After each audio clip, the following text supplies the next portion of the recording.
Atenção! Começa agora uma teleaula de Geografia do Ensino Fundamental. Você vai assistir a teleaula de número 33. Bons estudos!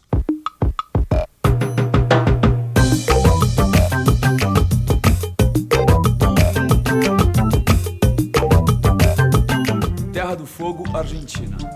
Depois de milhares de quilômetros, chegamos finalmente ao ponto final do rally, a Terra do Fogo, no sul da Argentina. Aprendi muito com essa longa viagem pela América e percebi uma coisa muito interessante.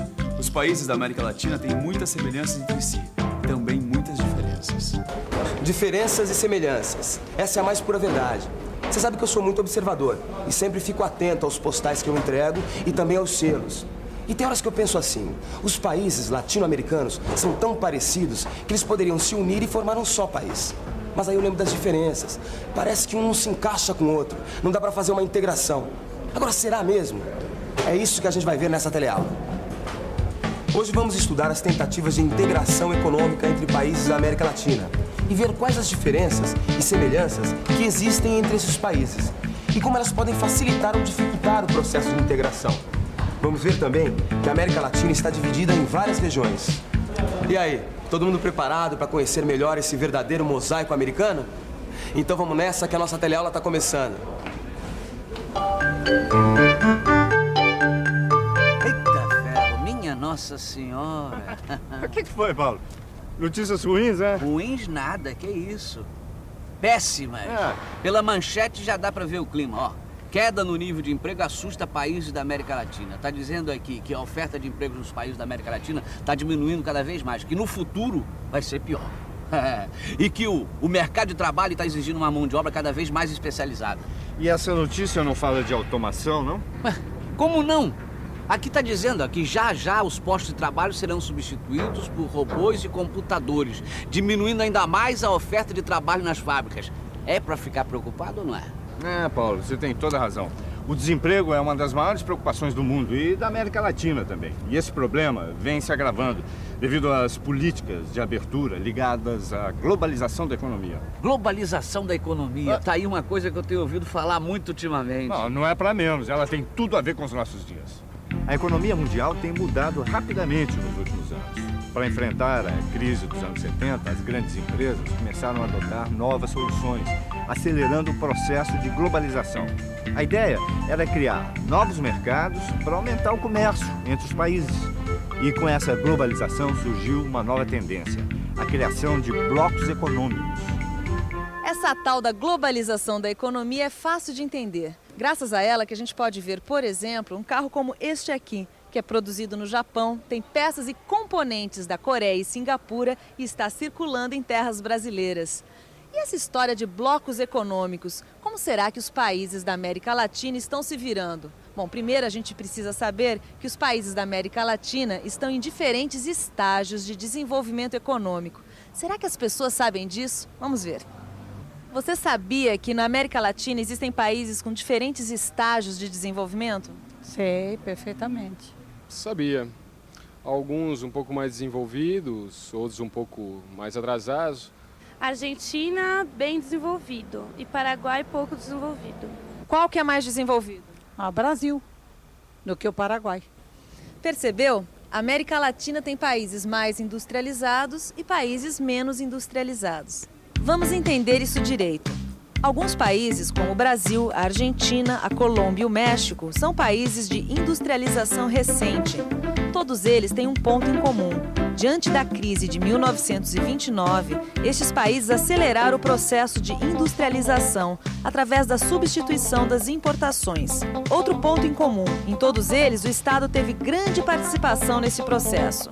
A partir dos anos 50, estes países atraíram grandes empresas multinacionais que vinham de olho na mão de obra barata e no novo e crescente mercado consumidor. A alegria acabou nos anos 70, com uma crise mundial que acertou esses países em cheio. Com o aumento de suas dívidas, eles enfrentaram na década de 80 altos índices de inflação e a estagnação econômica. Não é à toa que os anos 80 ficaram conhecidos como a década perdida.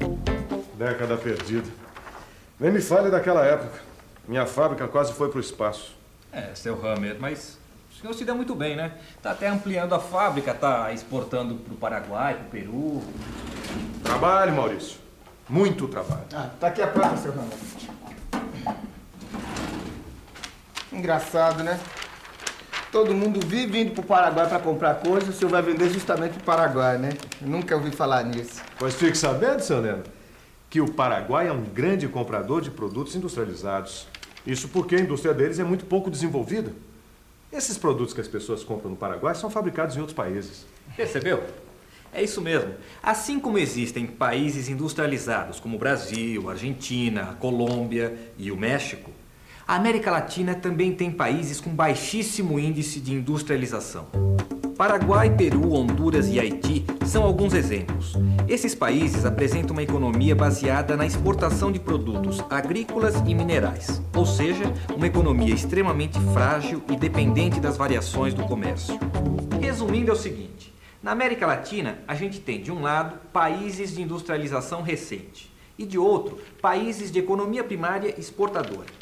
Mas eu estive visitando o Peru e outros países e fique sabendo que, além dessas diferenças, também existem muitas semelhanças. Lima, Peru. Colega, o Seminário das Mulheres Latino-Americanas está sendo muito positivo. Mas para chegar ao local dos debates é uma loucura. Você não imagina como é o trânsito daqui, parece São Paulo. Aliás, Lima tem muitas coisas em comum com as cidades brasileiras. O crescimento excessivo, o desemprego, a economia informal, as favelas e por aí vai. Bueno, yo acho que el mayor problema que eles têm é a falta de dinheiro, né? A injustiça social e tudo que isso gera, a falta de emprego, a fome, a falta de educação, a falta de higiene y todo más. Bueno, yo creo que el principal problema es la falta de compromiso de nuestros gobernantes con el conjunto, con la sociedad. Bien, a mí me parece que la injusticia social que existe en todos los países está en todos ellos. Entonces la falta de educación, el desempleo, que me parece que es fuertísimo en todos los países. Yo creo que pobreza, analfabetismo. Na verdade, os brasileiros, argentinos, colombianos, bolivianos, enfim, todos os latino-americanos enfrentam problemas em comum. O inchamento das cidades, que está totalmente relacionado à diminuição das condições de sobrevivência no campo, a economia informal, que é uma consequência do desemprego, o analfabetismo e a grande dívida social, que pode ser percebida nas péssimas condições da saúde pública e nas condições habitacionais. Bom, com tantos problemas em comum, será que a América Latina nunca pensou em se unir para ganhar forças e enfrentar todos esses desafios? Você já ouviu falar de alguma pessoa que tentou unificar a América Latina? Conozco, foi Simón Bolívar. Sí, Simón Bolívar. Sí, Simón Bolívar. E você, conhece Simón Bolívar? Eu conheço. Eu vi vários selos onde Simón Bolívar aparece. E não é para menos, além de participar da independência de diversos países do nosso continente, ele também propôs a união dos países latino-americanos, que tinham sido colônias espanholas. A gente sabe que isso aí não deu certo. É por isso que a América Latina é um verdadeiro mosaico, formado por um grande número de países. Na verdade, em vez de união, aconteceu quase o contrário. Os países latino-americanos sempre estiveram mais ligados com a Europa e com os Estados Unidos. Agora, você não acha isso estranho? Deixar de fazer comércio justamente com os países mais próximos, que estão ali do lado? Não seria mais vantajoso para a América Latina ter uma maior união, uma maior integração econômica? É claro que a integração econômica é vantajosa, tanto que a América Latina já vem tentando fazer isso desde as décadas de 50, 60. Em 60, por exemplo, foi criada a Associação Latino-Americana do Livre Comércio, que ficou conhecida como a LAUC. O projeto não foi adiante, mas a ideia não foi descartada. Mas espera aí, deixa eu ver se eu estou entendendo.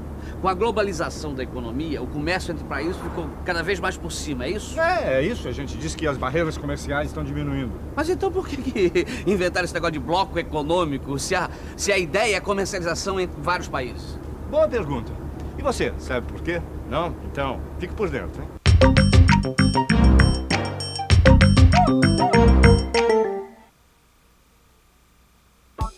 Com a intensificação do comércio mundial, o mercado tem ficado cada vez mais competitivo. E é por isso que os países se unem em blocos para aumentar a produção e obter vantagem da produção em escala. Ou seja, é para vender mais que os Estados Unidos, o Canadá e o México, por exemplo, formaram um bloco econômico. A Europa, outro. É isso mesmo, a formação de blocos econômicos é uma tendência mundial. E é claro que o Brasil e seus vizinhos sul-americanos não podiam ficar fora desta. Olha só que coisa curiosa, né? O Brasil, na hora de fazer comércio, sempre esteve mais voltado para o Atlântico. Inicialmente com a metrópole Portugal, depois com a Inglaterra, finalmente com os Estados Unidos. Ou seja, sempre ficou de costas para os seus vizinhos, né? Não mais, Neno, não mais. O Brasil tem aumentado seu comércio com os países latino-americanos. A minha empresa mesmo é um exemplo disso. Os meus melhores clientes são os nossos países vizinhos. Isso é um fato. O comércio com os países latino-americanos tem aumentado. Mas é bom não esquecer que uma das características que identificam a América Latina é justamente a sua dependência da economia mundial, ou seja, do comércio com outros países, principalmente os Estados Unidos. Outra coisa que dá uma certa unidade à América Latina é a sua dívida social. Mas atenção, mesmo tendo essa unidade e essas semelhanças, a América Latina pode ser dividida em regiões. São 3 regiões que você vai conhecer agora. O que você imagina quando você vê a foto de um lugar como este aqui? Bom, muita gente bonita, passeios interessantes. Bom, imagino o verão, férias. Pessoas bonitas, locais interessantes. Você gostaria de ir para um lugar assim? Oh, se fosse agora, não precisava nem mala. Sem dúvida. Quem não imagina viver numa paisagem dessa? E você gostaria de passar uns dias numa região como essa aí? Sim, gostaria. Muito. E você gostaria de passar uns dias na região do Caribe? O Caribe é uma região da América Latina marcada pela fragmentação, ou seja, uma região com grande número de países. Boa parte deles tem economia baseada na exportação de produtos tropicais, no turismo e no refúgio de capitais externos. O Mar do Caribe é o elemento de identificação dessa região e o México, seu principal país. E você, prefere as montanhas com neve, frio e tudo mais, como este lugar aqui? Tudo bem, porque na América Latina nós também temos essa opção. É uma região conhecida como América Andina. Essa região tem como marca registrada a Cordilheira dos Andes, que influencia a vida econômica e cultural de quem vive por lá. A Bacia Amazônica também faz parte dessa região e é uma ligação natural com o Brasil. E a América Latina tem ainda outra região, Cone Sul. Essa região tem de fato a forma de um cone e por isso o seu nome. A maior parte dela tem clima subtropical e predomina a população de origem europeia. A Argentina é o país polarizador da região. Seguindo a tendência mundial de formação de blocos econômicos, os países do Cone Sul assinaram um tratado de cooperação econômica chamado Mercado Comum do Sul ou Mercosul. Em 2007, os países sul-americanos iniciaram o processo de criação da União Sul-Americana de Nações, UNASUL, que representa uma aproximação entre a comunidade andina e o Mercosul. Criciúma, Santa Catarina. Minha confecção vai de vento em popa. Graças ao Mercosul, estamos para fechar um contrato com a Argentina. Tenho que me preparar para uma reunião amanhã. Vou fazer uma revisão de todos os pontos do contrato para não esquecer de nada. Você sabe como eu sou. Não faço nada sem dar uma boa revisadinha antes. E atenção, se liga aí que é hora da revisão. Na teleaula de hoje, você viu que o processo de globalização da economia tem diminuído as barreiras comerciais e confirmado uma nova tendência, a criação dos blocos econômicos. Viu que a América Latina tem seguido essa tendência de integração apesar de suas diferenças, como os variados níveis de industrialização de seus países. Viu também que existem semelhanças, afinidades e vantagens que contribuem nesse processo de integração latino-americano. Por último, viu que a América Latina pode ser dividida em 3 regiões: o Caribe, a América Andina e o Cone Sul. E que os países que formam esse último participam de um tratado de integração econômica que ficou conhecido como Mercosul.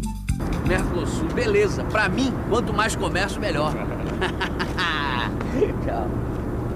E para quem quer aprender, quanto mais estudo, melhor. Por isso, mete bronca aí nos estudos. Até a próxima, hein? Tchau! Tchau!